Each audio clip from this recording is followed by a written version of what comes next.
할렐루야. 네, 반갑습니다.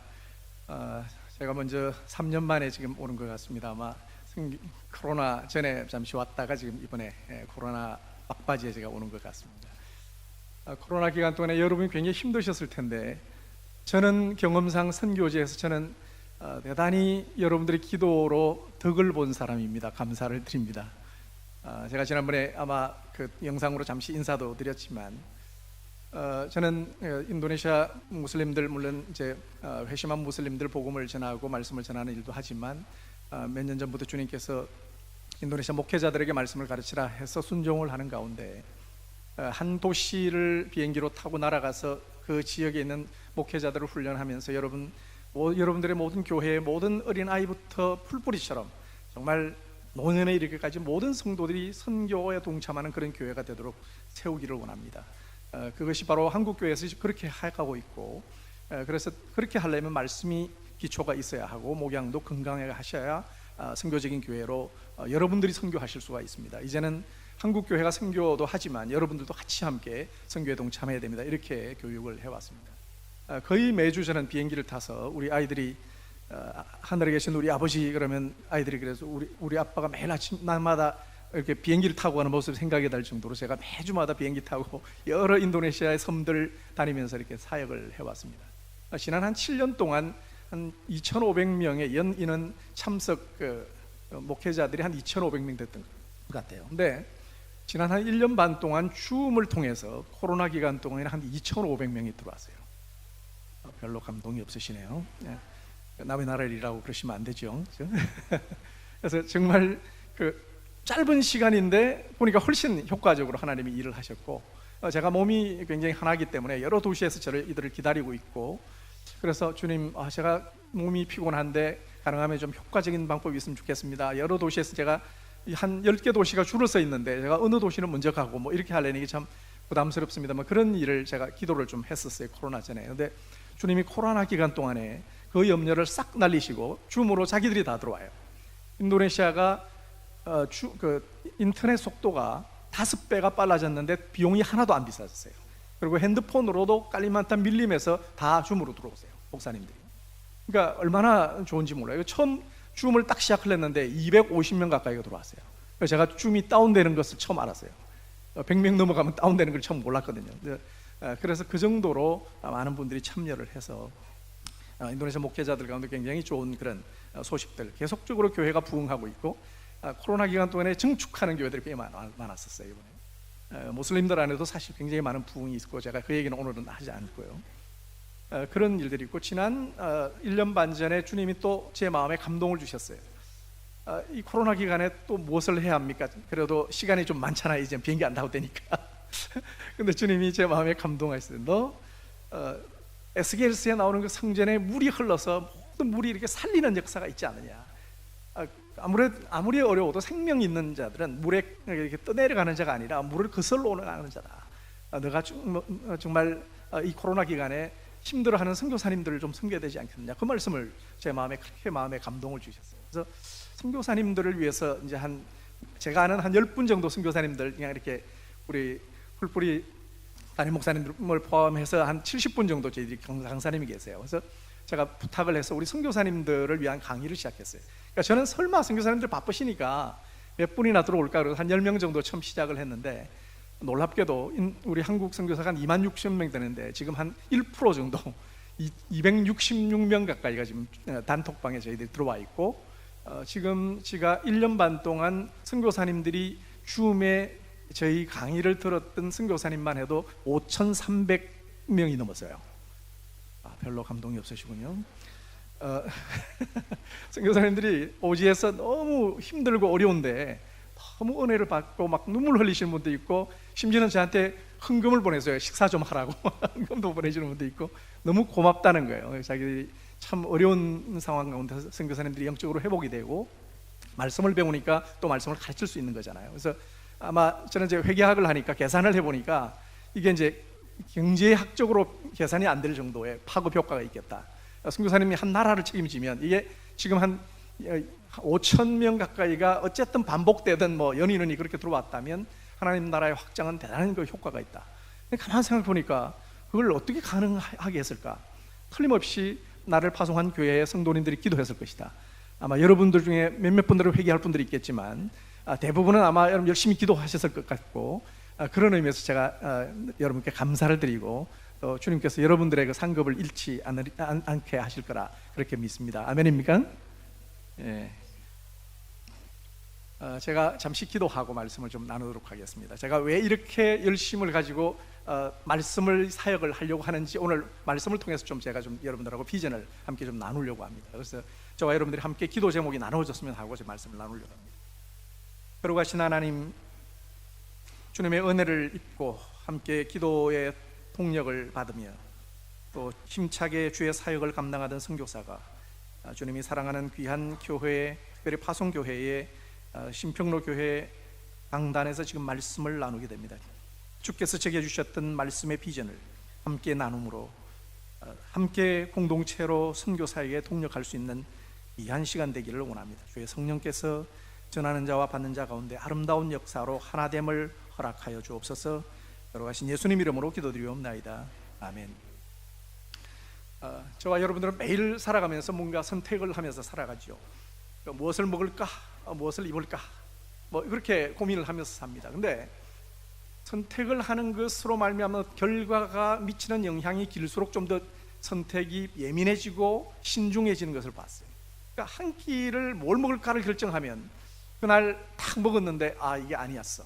그러면 뭐 한 끼 정도만 참으면 되잖아요. 다음 끼 다시 바꾸면 되니까 그렇게 심각하지 않아요. 오늘 아침 출근하는데 내가 옷을 딱 입었는데 이게 출근하는데 보니까 영 아니야. 그러면 하루만 좀 견디면 다음 날 다른 선택을 하면 되죠. 뭐 그렇게 신중한 선택 아니라도 그렇게 넘어갈 수가 있어요. 근데 저와 여러분들이 집을 살려고 만약에 생각하는 그런 결정을 하면 어떻게 되죠? 돈도 돈이지만 이거 집을 만약에 하나 사면 최소한 몇 년을 살아야 하고 잘못하면 평생을 살 수도 있으니까 집 얻는 문제는 상당히 신중해지더라고요. 그래서 사실은 이 결정한 것, 어떤 선택을 한 것에 대한 어떤 시간이 길어질 것 같다라고 하면 상당히 신중해지고 그 신중한 것으로 말미암는 우리의 그 결단에 대해서 굉장히 책임을 져야 되는데, 사실상 이 땅을 살아가는 사람들에게 있어서 가장 신중해야 될 일은 뭐죠? 영원한 생명에 관련된 일이죠. 예수를 믿지 않는 사람은 그 인생에 사실은 가장 중요하게 결정해야 될 문제, 가장 신중하게 결정하고 중요한 결단을 해야 될 일은 영혼에 대한 그런 문제를 생각하는, 바로 예수 그리스도를 믿을 것인가 믿지 않을 것인가를 결단하는 일이 가장 중요한 일일 것입니다. 그런데 예수를 이미 믿고 영원한 생명을 가진 예수 그리스도를 믿는 그리스도인들에게 있어서 가장 중요한 결정은 무엇일까? 영원까지 가는 우리의 삶, 그것은 바로 예수를 믿은 사람으로서 이 땅에 과연 주님이 주셨던 그 명령을 얼마나 순종하는가, 이것이 가장 중요한 결정이라는 겁니다. 왜냐하면 요한계시록에 보면 주님이 이런 말씀을 하셨습니다. 보라, 내가 속히 오리니 내가 줄 상이 내게 있어 각 사람에게 그가 행한 대로 갚아주리라. 구원은 우리가 은혜로 받지만 상급은 성경에서 뭐라고 그러죠? 그 행한 대로 갚아줄 것이라고 하는 그런 성경의 원리 때문입니다. 저나 여러분들이나 새해가 되면 세상 사람들, 믿는 사람이든 믿지 않는 사람이든 다 뭐라고 인사하죠? 새해 복 많이 받으십시오, 그렇죠? 뭐 우리가 하나님의 지으심을 받을 때부터 하나님이 복을 주었기 때문에 복 주는 것을 받고 자란 인간이기 때문에 복 받는 것이 당연한 것으로 생각하고 복 받아야만 산다는 걸 알죠. 그래서 믿는 사람이든 믿지 않는 사람이든 축복을 많이 받기를 원하는 것이죠. 근데 세상 사람들이 복 많이 받으려고 새해 되면 보니까 정동진에 많이 가더라고요. 근데 작년에 보니까 코로나인데 뭐 행사도 없애고 모이지 마십시오 막 그랬는데 호텔은 다 뭐 인도네시아 말로 뿌누라 그래요. 꽉 찼다 그래요. 한국 사람들이 가보면 이게 새해에 어떤 떠오르는 그 태양의 빛을 받으면 뭔가 뭐 이렇게 축복이 임할 것 같다라는 생각이 있는 것 같아요. 그래서 이렇게 현대 돈이 많은 나라인데도 불구하고 그런 생각은 있는가 봐요. 축복을 받고 싶다라는 거죠. 우리 인도네시아 보면 그 설이 되면 이렇게 중국 사람들인데요, 복자를 이렇게 거꾸로 이렇게 다 붙여놨더래요. 어느 벽에 보니까. 그리고 복주머니에다가 거꾸로 이렇게 붙여놨어요. 그래가지고 내가 인도네시아 사람들은 이제 복자라는 게 무슨 말인지 모르니까, 중국말을 잘 모르니까, 근데 저는 그걸 알잖아요. 그래서 물어봐요, 인도네시아 말로. 당신 왜 이렇게 거꾸로 붙여놨냐 그랬더니 뭐라고 그러냐면 복이 위에서 쏟아지라고 그런대요. 근데 제가 놀라운 것은 한국에 왔는데, 한국의 어느 경기도에 이제 우리 한국 선교사들은 외국 갔다 오면 이렇게 짜장면을 많이 먹고 싶어요. 근데 항상 짜장면집을 이렇게 봐요. 이렇게 한 번씩 그 습관이 있는데, 짜장면집 앞에 복자를 거꾸로 붙여놨더라고요. 전부. 그러니까 아예 새겨놔서 복자를 거꾸로, 문 자체가 복이 위에서 쏟아지는 이 짜장면집으로 들어오시오 뭐 이런 거죠. 그러니까 한국 사람도 꼭 같다라는 얘기죠. 보니까. 그러니까 이 사실은 복자 거꾸로 붙여가지고 복 받을 수 있으면 누가 복을 못 받겠어요, 그죠? 그래서 사실 세상 사람들의 가장 큰 문제는 뭐예요? 누가 복을 주는지를 잘 몰라요. 그리고 어떻게 복을 받는지를 몰라요. 근데 성경은 명확하게 이 두 가지를 설명하고 있죠. 뭐라고 했죠? 여러분이 잘 아는 대로 신명기 28장 12절에는 복을 누가 준다고 말을 했어요? 제가 성경을 부탁을 해놨는데 한번 띄워보시죠. 같이 한번 읽어볼까요? 아니요, 누가 준다고요? 여호와께서 복을 주시는데 너를 위하여 하늘에 어떻게 한다고요? 아름다운 보고. 이 젊은 사람들은 보고가 뭔지 몰라요. 보물창고라는 뜻입니다. 하늘에 아름다운 보물창고를 열어서 내 땅에 때를 따라 비를 내리시고 내 손으로 하는 모든 일에 복을 주시리니 내가 많은 민족에게 구워줄지라도 너는 꾸지 아니할 것이다. 성경에 명확한 것은, 복을 주는 것은 누구라고요? 여호와 하나님, 창조주 하나님, 우리를 지으신, 온 우주를 지으신 그 하나님이 복을 주는 존재다. 그러니까 새해에 뜨는 그 태양이 복을 주는 게 아니고 여호와 하나님이 복을 준다고 명확히 말씀했죠. 근데 어떻게 복을 받아요? 어떤 사람이 복을 받는다고 그랬어요? 신명기 28장, 그러니까 우리 축복장이라고 그러잖아요. 보통 신명기 28장 2절에 보면 뭐라고 그랬어요? 제가 부탁을 했는데 같이 한번 읽어볼까요? 시작.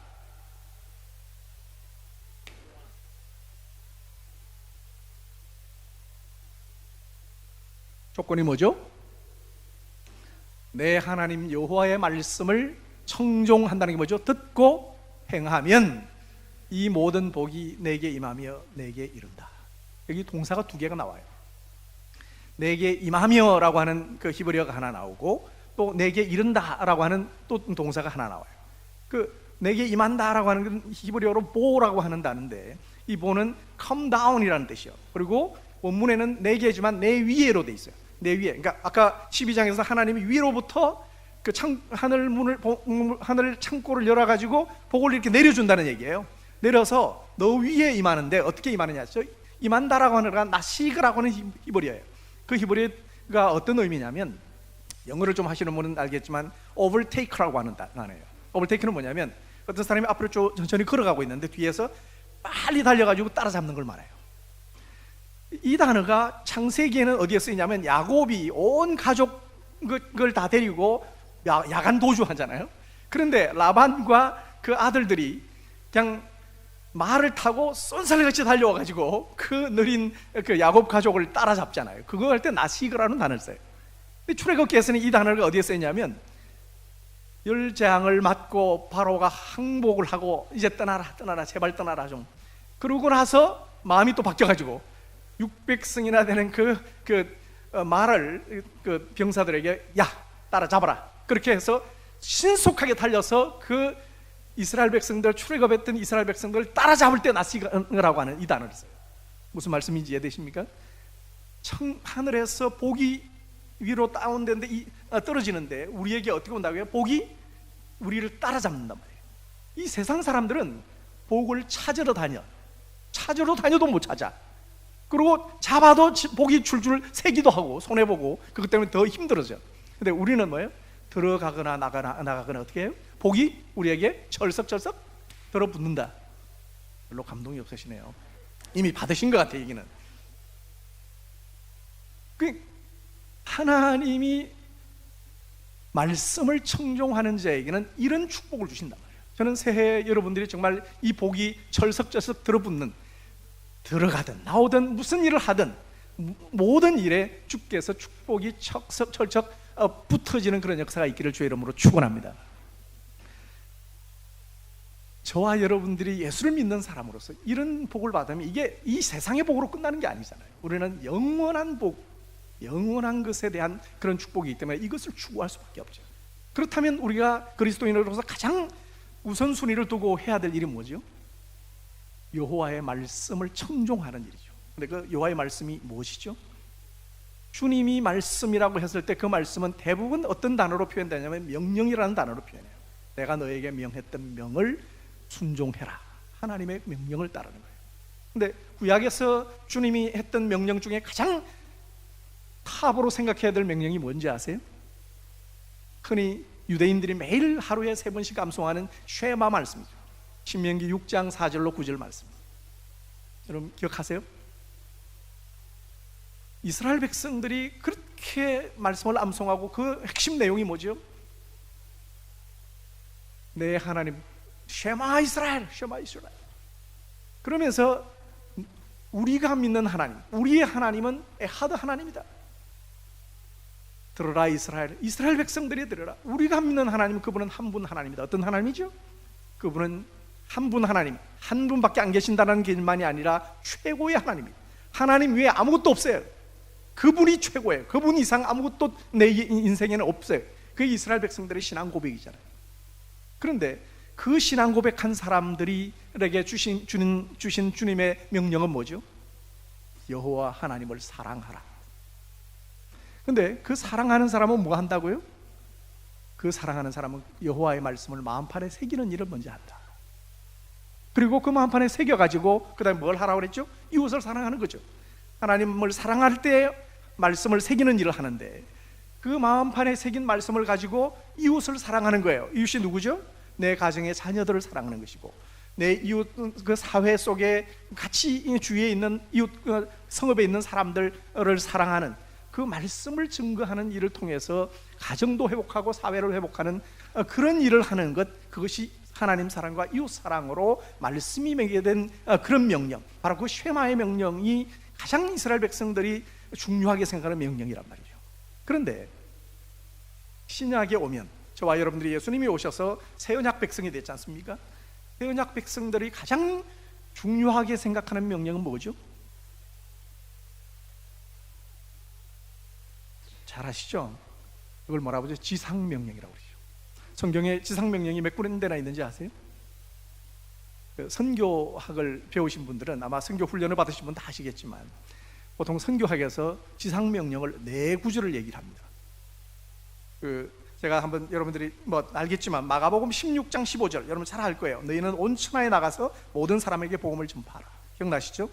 누가복음 24장 46절로 48절 또 이르시되 이같이 그리스도가 고난을 받고 제3일에 죽은 자 가운데서 살아날 것과 또 그의 이름으로 죄사함을 받는 회개가 예루살렘에서 시작하여 모든 족속에게 전파될 것이 기록되었으니 너희는 이 모든 일의 증인이다. 그리고 사도행전 1장 8절 이건 뭐 여러분 다 외우시죠? 오직 성령이 너희에게 임하시면 너희가 권능을 받고 예루살렘과 온 유대와 사마리아와 땅끝까지 이르러 내 증인이 되리라 말씀하셨고, 또 마태복음 28장 19절 20절 이건 뭐 누워서도 이제 눈 감고도 외우잖아요. 너희는 가서 모든 족속으로 제자를 삼아 아버지 아들과 성령의 이름으로 세례를 주고 내가 너희에게 명령한 분부한 명령한 거예요. 같은 뜻이에요. 모든 것을 가르쳐 지키게 하라. 그래서 이제 그 주님의 이 지상 명령에 대한 명령을 가장 우리가 최우선으로 섬겨야 될 그런 지상 명령, 가장 중요한 명령이라는 거죠. 그렇게 말씀을 해요. 그런데 제가 선교지에 있으면서 이상하다. 어떻게 마태복음에도 지상명령이 있고 마가복음에도 지상명령이 있고 누가복음에도 지상명령이 있고 사도행전에도 지상명령이 있는데 왜 요한복음은 없을까? 이제 제가 퀘스천이 하나 생겼어요. 그래서 제가 선교지에서 또 성경을 가르치는 또 제가 이제 그래도 교수니까 제가 열심히 공부를 했지 않겠어요? 원어 분석 다 해보고요. 제가 원어로 다 읽고 정리해보고 내러티브 분석도 쫙 해보고 결론이 뭐예요? 요한복음에도 지상명령이 있다. 근데 지상명령 중에도 모든 그 4가지 지상명령 중에 가장 탁월한 명령이 바로 요한복음 오늘 본문의 말씀이 지상명령 중에 지상명령이라는 결론이 있어요. 뭐 이렇게 아멘 하신 분이 한 분밖에 안 계시고 뭐 남의 연구를 했다고 뭐 이렇게 뭐 안 받아들일 수도 상관없지만 하여튼 어쨌든 저는 좀 그렇게 결론을 내렸습니다. 뭐 여러분들이 동의를 하시든 아니든 제가 한 가지만 예를 들어 볼게요. 여러분 지상명령이라고 하면 영어로는 뭐라고 하는지 아세요? 보통 마태복음 28장 19절 20절을 보통 Great Commission, 우리 목사님 잘 아실 거예요. 미국에서 있는 사람 잘 알죠. Great Commission이 원래 번역은 지상명령으로 번역하면 안 되고 대위임령으로 번역했어야 돼요. 근데 지상명령은 마태복음 사실은 22장 37절로 40절 말씀이에요. 뭐예요? The greatest commandment는 뭐죠? 내 하나님을 사랑하라. 이것이 제일 첫 번째 계명이고, 두 번째 계명 내 이웃을 내 몸과 같이 사랑하라. 이것이 두 번째 계명이다. 그게 사실은 greatest command예요. 그래서 우리가 이 한국 사람들이 말을 잘 이렇게 몰라가지고 Great Commission은 내 이웃을 사랑하라는 것 명령이에요. 즉 모든 족속을 선교적 마인드를 가지고 사랑하라는 명령인데, 사실은 요한복음 이 지상명령은요, 지상명령과 Great Commission 이 두 가지를 통합한 명령이에요. 그래서 이 요한복음의 21장 15절로 17절 말씀은 지상명령과 Great Commission이 통합되어진 지상명령 중에 가장 지상명령으로 우리가 붙잡고 살아갈 때, 이것을 잘 기억하고 이것을 붙잡고 우선순위를 가지고 순종하며 살아가면 저와 여러분들이 상급이 영원하도록 남고 하나님 앞에서 큰 상급을 누리는 그런 역사가 있게 될 것을 믿습니다.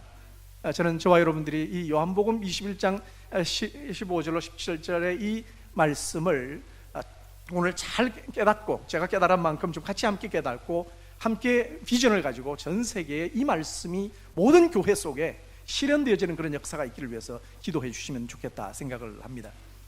그래서 제가 여러분들에게 이것을 뭐 길게 설명하려면 아마 예배 시간이 모자랄 거니까 간단하게 좀 설명을 하려고 해요. 아주 심플하게 이 명령의 핵심이 뭐냐? 먹을 거 걱정하지 말고, 그게 첫째 명령이에요. 먹을 거 걱정하지 마라. 이 세상에 먹고 사는 거 아는데 주님도 다 아세요. 근데 먹을 거 내가 책임질 테니까 걱정하지 마라. 두 번째로는 내 명령을 잘 받아서 그것을 다른 사람들에게 잘 가르치라. 이게 아주 심플한 명령이에요. 그러니까 주님은 이 땅에 마지막 부활하셔서 성천하기 전에 내리신 그 지상명령들의 가장 중요한, 특별히 요한복음의 이 지상명령은 바로 사도행전 2장이 되면 어떤 일이 벌어지죠? 성령이 오셔서 교회가 시작되잖아요. 이 신약교회가 시작될 때 바로 하나님의 교회가 무엇을 해야 될 것인가를 명확하게 증거하는 내용이기 때문에 이것을 놓치진다면 교회의 본질을 상실할 가능성이 있어요. 그래서 이 본문을 다시 붙드는 것이 대단히 중요하고 교회 역사 속에 굉장히 중요한 명령이기 때문에 이 말씀을 잘 이해해야 된다. 그래서 제가 먼저 첫 번째 명령에 대한 얘기를 합니다. 15절을 한번 같이 읽어봅니다. 15절을 보면 그들이 식사를 한 후에 예수께서 시몬 베드로가 말씀하셨다, 이렇게 우리나라 그 개정개혁에 그렇게 번역을 했어요. 근데 제가 원문을 직역을 해보면 이렇습니다. 그러므로, 이 운이라는 게 빠져 있어요. 그러므로 그들이 식사하였다. 그 후에 예수께서 시몬 베드로에게 말씀하신다. 현재형이에요. 베드로에게 말씀하지만 지금도 우리에게 말씀하고 계세요. 주님은 이 말씀을요. 그러므로 그들이 식사하였다. 그러므로는 바로 15절 앞쪽에 어떻게 해서 지금 예수님이 식사를 어떻게 준비하셔서 지금 제자들이 결국은 밥을 먹고 있는 거예요. 그죠? 밥을 먹고 있는 그에 대한 설명을 하고 계세요. 어쨌든 어떤 방법을 통해서든 주님은 지금 제자들에게 밥을 먹이고 계시고, 무슨 말씀입니까? 예수님은 지금 내가 너희들에게 밥을 먹을 거 해결해 주겠다라는 겁니다. 그래서 염려하지 말라는 얘기예요. 자, 그런데 이 밥을 먹고 있는 베드로는, 그리고 이 말씀을 듣고 있는 베드로는 먹는 문제에 그렇게 자유롭지가 않았어요. 원래 예수님이 부활하셔서 어디서 만나자고 그랬죠? 갈릴리의 산에서 만나 그랬어요. 근데 산에서 기다리다가 주님이 안 오신단 말이죠. 몇 번 나타나시긴 했지만 또 뭐 이렇게 마냥 기다려도 안 오고, 근데 뭐 또 시간도 제가 볼 때는 뭐 여러 가지 배도 고프고 또 이제 뭐 주님이 언제 나타나실까 뭐 생각도 있고, 나 물고기 잡으러 간다 이제 그렇게 얘기한단 말이에요. 근데 요한복음에는 여러분 7명의 제자만 나오는 거 아시죠? 그러니까 7명의 제자, 나머지 6명의 제자도 우리도 따라갈게 그러고 이제 산에서 만나기로 했던 부활의 주님을 바다에 자기들이 다 가지고 물고기를 잡는단 말이에요. 주님 그거 모르시겠어요? 그 평생 고기 잡는데 가장 탁월성을 가진 그 제자들이 밤새도록 고기를 잡는데 놀라운 이적이 벌어졌죠. 한 마리도 잡을 수가 없어요. 여러분 이 물고기 잡는 분들이 좀 있잖아요. 이게 부산 지역에는. 그죠? 어떻게 한 마리가 안 잡힙니까? 그것도 기적이죠. 근데 무슨 일이 벌어져요? 주님이 다 보시고 밤새도록 뭐 하셨겠어요? 주님이 그 그물에 들어오는 물고기, 생각 없이 들어오는 물고기, 야 너 나가, 한 마리씩 다 쫓아냈겠죠. 한 마리도 안 들어오는 거예요.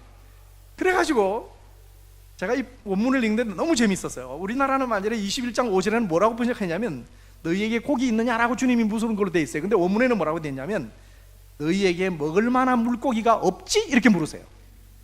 무슨 말씀이세요? 주님이 다 알고 계셔. 다 쫓아냈다는 거잖아요.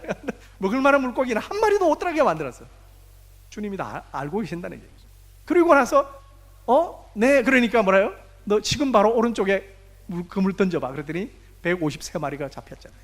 우리가 역사 속에서 이 153마리가 무슨 의미가 있느냐, 많은 학자들이 논의를 하지만 가장 그래도 지금까지 학자들이 받아들이는 건 어거스틴의 해석이에요. 어거스틴은 153의 삼각수 1부터 쭉 17까지 더하면 153이 나오는데 17은 10 더하기 7이에요. 완전수 10에다가 또 7도 완전수고 결국 사도들을 통해서 구원하게 될 모든 하나님의 백성들의 총수, 신구약의 모든 백성들의 총수를 아마 153이라는 표현으로 상징적으로 했을 것이다. 뭐 이렇게 저도 뭐 그렇게 동의를 합니다만은, 어쨌든 그렇게 물고기를 잡으라 했어요. 그런데 재밌는 것은요, 여기서 주님이 물고기를 이제 준비하세요. 근데 딱 물고기를 잡고 왔는데 보니까 물고기 잡기 전에 이미 주님이 숯불에 고기를 다 이미 굽고 계세요. 떡과 물고기인데 그 물고기를 칭할 때 주님이 준비한 물고기의 이름을 헬라어로 아주 독특한 단어를 썼어요. 물고기가 여러분 잘 아는 대로 익두수도 있고요, 몇 가지 단어가 있어요. 근데 그 중에 옵사리온이라고 하는 이 단어는 요한복음에만 신약에 5번 쓰이는데 요한복음에만 5번 써요. 근데 21장에 딱 3번 예수님이 말씀하실 때 준비한 물고기 옵사리온이 3번 쓰이고요, 요한복음 앞쪽에 6장의 오병이어 기적에 딱 2번 써요. 이 단어는 요한복음에 이 5번만 딱 써요. 무슨 말이에요? 예수님이 물고기를 친히 준비하셔서 제자들에게 준 것도 옵사리온이고, 그 다음에 153마리 중에 또 몇 마리 좀 갖고 와라 해서 요리를 해서 주신 것도 옵사리온이라는 단어를 쓰고, 그리고 그걸 다 총칭해서 다시 제자들에게 먹여주는 그 물고기를 옵사리온이라는 단어를 써요. 무슨 말씀이죠? 믿음도 없이 먹을 것만, 배 채울 것만 생각하고 예수님을 쫓아가는 사람들, 그래서 결국 예수님이 나는 하늘에서 내려온 떡이다, 내 살을 먹고 내 피를 마시지 않는 자는 나와 상관이 없다, 천국에 들어갈 수도 없다, 뭐 이런 복잡한 설교를 하고 복음 설교를 하니 다 떠나가 버렸던 그 믿음 없는 사람들에게도 옵사리온으로 채우신 주님이세요. 그런데 하물며 제자로 불렀던 너희들이 먹을 것 걱정하도록 내가 그렇게 하겠느냐? 아멘입니까? 주님은 너희 먹을 것은 내가 책임진다 라고 그렇게 메시지를 합니다. 저는 지난 25년 동안 저는 공식적으로 여러분 신평로 교회가 저를 파송할 때 주는 그것 외에 제가 교회를 찾아가면서 모금을 한 적이 없는 사람이에요. 그래서 참 힘들었죠. 그래서 우리 성교부에서 마이너스 재정이라고 쫓아내려고 저를 몇 번 한국에 들어오라고 해서 저를 불러서 모금하라는데 안 했어요. 제 양심이, 저는 좀 그렇게 하지 못하겠어요. 제가 좀 손 벌리는 걸 잘 못해요. 이걸 잘 못해요. 교만해서 그렇죠. 근데 지금 제 얼굴 괜찮죠? 지금 살아있잖아요. 제가 25년 동안 제가 살았다는 얘기는 선교사들 다 산다는 얘기예요. 모금 안 한 선교사도 살고 있으니까. 근데 하나님이 살렸다는 거죠. 주님 약속 지켰잖아요. 근데 우리 목사님이 지금 열심히 상업하세요? 안 하시잖아요. 말씀만 잘하시는데 먹고 사시잖아요. 지금 얼굴 좋으시잖아요, 목사님. 이 부목사님, 뭐 우리 부목사님도 뭐 그러시고 우리 목회자들 다 그렇게 살거든요. 주님이 이렇게 먹을 거 책임진다는 거. 근데 사실은 이 말씀은 사역자들에게는 준 말씀이 아니에요. 이 7 제자의 의미가 뭐죠? 모든 제자예요. 요한서신의 7은 7 교회가 오고 오는 모든 지상에 있는 지역 교회를 총칭하는 것처럼 요한서신에서의 7은 모든 것에 대한 총칭이에요. 그러면 모든 제자에 대한 그런 얘기고, 그 7 제자들에게 지금 하는 말씀이고, 베드로는 어떤 사람이죠? 베드로는 반석이라는 그 주님으로부터 이름을 새롭게 받은 사람이에요. 구약에 새롭게 이름을 받은 사람이 아브라함이잖아요, 그죠? 근데 사실은 이 반석이라는 것이 구약의 아브라함을 반석이라고 선지서에서 언급한 적이 있어요. 자, 그렇다면 베드로는 신약의 아브라함과 같은 사람이에요. 무슨 말씀이죠? 아브라함의 믿음을 가진 모든 사람을 대표하는 사람이 베드로예요. 즉 베드로에게 말을 하면 모든 아브라함의 믿음을 가진 사람들은 다 포함되는 저와 여러분 모든 성도들에 대한 그런 대표자란 말이죠.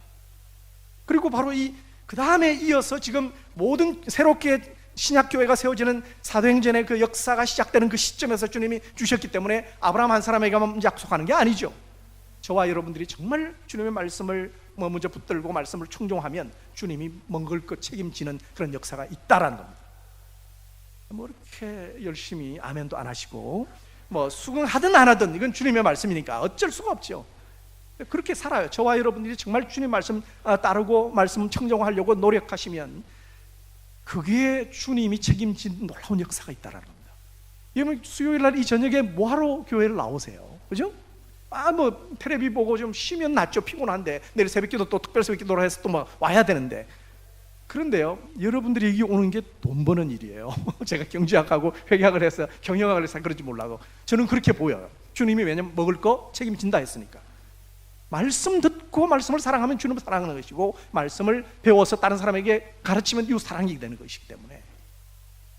그래서 저는 이 말씀을 받았어요. 그래서 주님이 먹을 거 책임지신다. 근데 주님이 누구에게 책임진다고 그랬어요? 그 다음에 명령에, 두 번째 명령에 순종하는 자에게 이 책임을 진다는 거예요. 어떤 거예요? 두 가지 명령이 있죠. 베드로에게 뭐라고 했죠? 3번 물은 게 있죠. 너가 나를 사랑하느냐? 이 질문은 사랑하라는 명령보다 훨씬 강력한 명령이에요. 직설법과 의문법, 이것은 명령법보다 훨씬 강력한 명령입니다. 정말 너가 나를 사랑하느냐? 한번 생각해 보라는 거예요. 그건 뭐예요? 사랑하라는 것보다 훨씬 강력하죠. 매 순간마다 내가 그걸 생각해야 되고 계산해 봐야 되니까. 여러분 정말 주님 사랑하세요? 근데 한 3분의 1은 사랑하시는데 3분의 1은 여전히 사랑하지 않는, 주로 뒤에 앉은 분들이 사랑하지 않는 것 같은 느낌입니다. 앞에 있는 분들도 열심히 하십니다. 근데 하여튼 주님 정말 사랑하면 어떤 일이 벌어지느냐 하면, 주님 사랑하면 어떤 일이 벌어진다고요? 여러분 주님이 3번 사랑하냐고 물었잖아요. 그러면 이 사랑한다는, 3번 사랑한다는 게 무슨 의미죠? 여러분 설교 많이 들었을 거예요. 모든 주석을 제가 다 뒤져봤어요. 요한복음에 관한 모든 학자들의 주석을 다 빼보니까 100% 모든 학자들이 주장하는 게 있어요. 베드로가 3번 부인했잖아요. 숯불 앞에서. 그런데 예수님이 3번 사랑하느냐고 물어서 그 3번을 통해서 사도직을 부활시킨다, 사도직을 회복한다.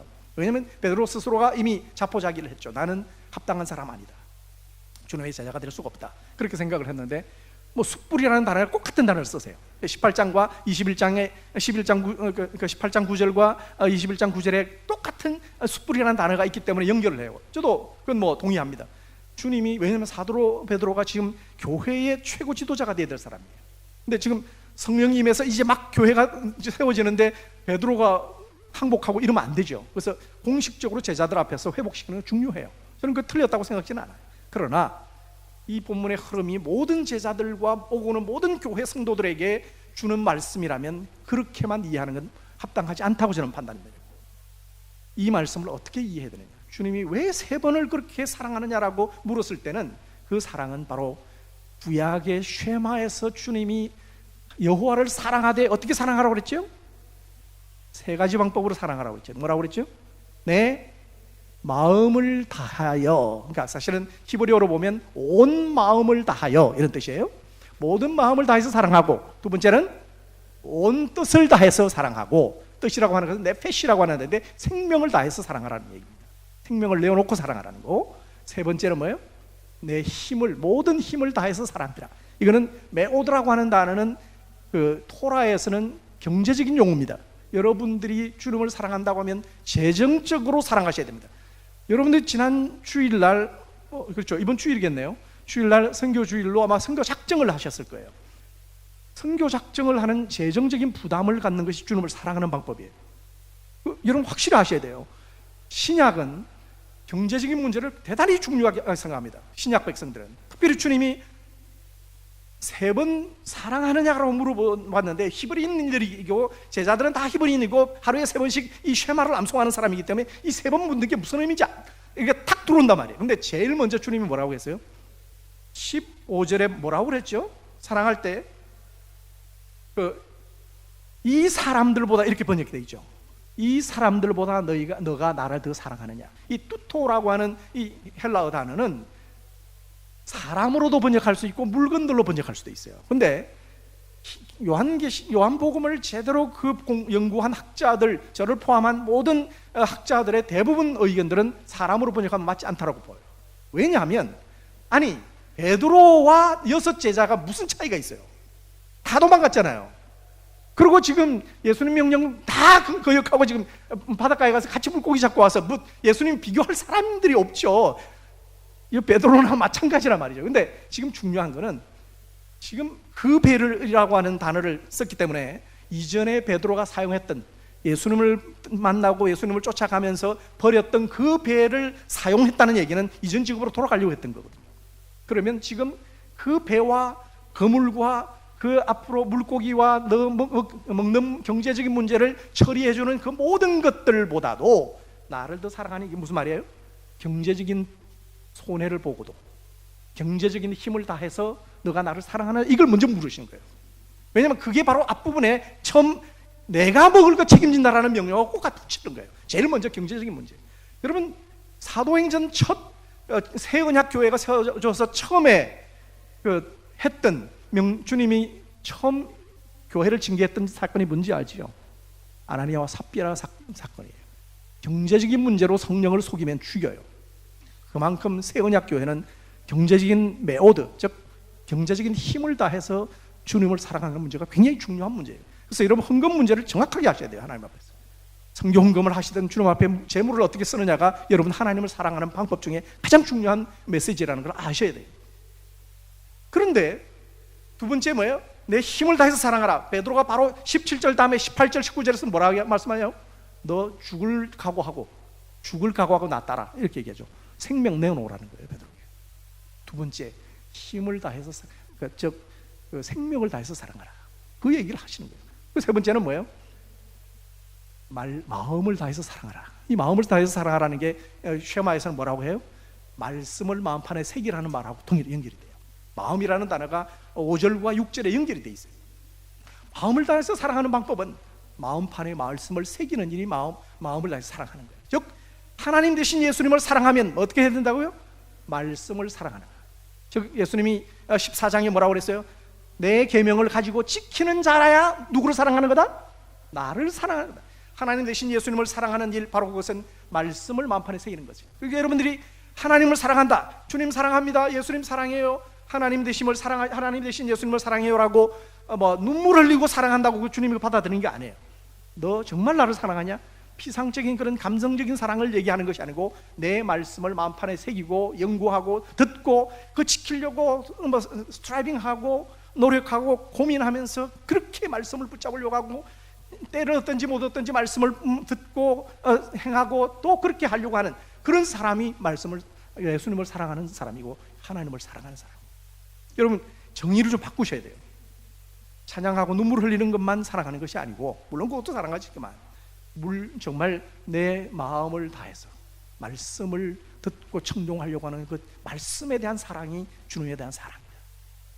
자, 그리고 그렇게 말씀을 사랑하는 사람이 해야 될 일이 뭐죠? 이웃을 사랑하는 방법이에요. 내 양을, 예수님의 양을 먹이고 목양하고 먹이라. 치라는 단어인데 목양하라. 그래서 먹이라는 단어가 두 번 마지막에 나오면서 중간에 목양하라는 건데 무슨 말이에요? 너가 모든 신약교회 성도들은 뭘 해야 돼요? 그가 목사이든 어떤 성도들이든 자기 직분의 어떤 상황이든 간에 주님의 양을 먹이는 일로 목양을 해야 돼요. 교회는 한 사람도 목양에서 배제될 사람이 없어요. 사도들만 목양하고 목사님들만 목양하고 선교사만 목양하는 거 아니에요. 물론 당연히 사도들 목사들은 반드시 해야 되죠. 그래서 제가 선교사님들에게 왜 말씀을 가르치는지 아세요? 선교사님들이 말씀을 모르면 어떻게 할 거예요? 가서 언어 다 해요, 문화 다 해요. 근데 말씀을 몰라. 문제가 심각한 거예요. 저는 그건 직무유기라고 봐요. 선교사들이 가장 중요한 것은 말씀 사역이에요. 말씀 사역으로 성부를 걸지 않으면 그 사람은 주님이 하신 명령을 지키지 않는 거예요. 그래서 저는 선교사님들 지금 다른 거 다 잘하셔도 말씀을 배우시고 말씀 가르칠 수 있고 그 현지인들이 말씀을 가르칠 수 있는 사람들을 만들어야 됩니다. 그래야 선교가 되는 겁니다. 한국 선교가 이제까지는 텍스트 중심의 사역이 아니에요. 다른 나라에 갔다고, 문화 다른 곳에 갔다고 막 그냥 성도님들이 그렇게 선교사님들을 막 이렇게 격려하시지만, 저는 선교사 입장에서, 선교사님들 입장에서는 그렇게 하면 안 된다. 말씀을 가르칠 수 있는 데까지 가야 된다. 그래서 저는 텍스트 오리엔티드 된, 텍스트 센터드 된 그런 미션으로 한국 선교가 한 단계 업그레이드 돼야 된다. 그 일을 위해서 제가 풀뿌리 선교회를 만들어서 지금 그 일을 하고 있는 것이고, 여러분들이 그걸 위해서 같이 동력하고 있는 것입니다. 그래서 저는 여러분들이 이 일에 함께 동력해 줬으면 좋겠다. 그래서 이열 선교사가 왜 그렇게 열심히 그렇게 막 자기 몸도 안 사리고 그렇게 하는가?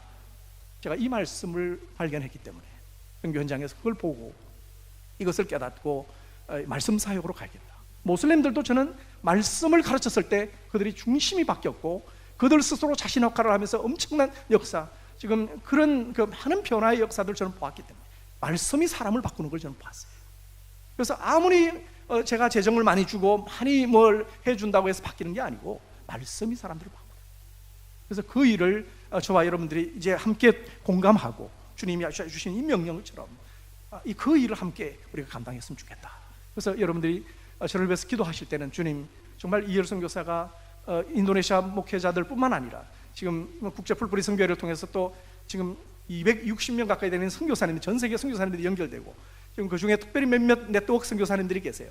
그래서 몽골 선교사님 한 분 들어와 계시고, 대만 선교사님 통해서 대만 현지 목회자들, 몽골 목회자들은 지금 700명이 지금 저희들한테 들어와 있어요. 전 목회자 연합회 모든 지도자들이 저희들한테 다 들어와 있어요. 그리고 그 캄보디아 선교사님, 그 다음에 태국 선교사님, 동티모르 선교사님, 그 인도네시아 또 선교사님들, 이제 그렇게 지금, 그 다음에 남수단 선교사님도 이번에 한 분 들어오셨어요. 그래서 그렇게 전 세계 선교사님들을 통해서 전 세계 선교 현지의 지역 교회들이 말씀으로 세워져서 건강한 교회가 되고, 넥스트 제너레이션의 선교적 교회로, 풀뿌리 선교적 교회로 세워질 수 있도록, 그러면 주님이 얼마나 기뻐하시겠어요? 여러분 한번 상상을 해보세요. 근데 여러분 교회가 그 일을 한단 말이에요. 별로 감동이 없으시네요. 감동을 너무 많이 받으면 또 아멘도 안 하시더라고요. 그래서 이제 그런 걸로 알고 제가 이 정도로 좀 마무리를 하고 기도 부탁을 좀 드리겠습니다. 그래서 여러분 정말 코로나 기간 동안에 다시 한번 너무 감사를 드리고, 힘드셨을 텐데 기도해 주셔서 좋은 열매를 맺을 수 있도록 도와주신 것 너무 감사하고, 또 제가 오늘 왜 이런 일을 열심히 하고 있는가를 제가 말씀을 나눴기 때문에, 이 비전을 가지고 이열 선교사가 국제 풀뿌리 선교회를 그렇게 섬기는구나. 이제 그래서 그런 일을 생각하면서 여러분들이 기도해 주시면 하나님이 더 큰 일로 올 한 해 동안 또 역사를 이루시리라 저는 믿습니다. 함께 기도하시겠습니다.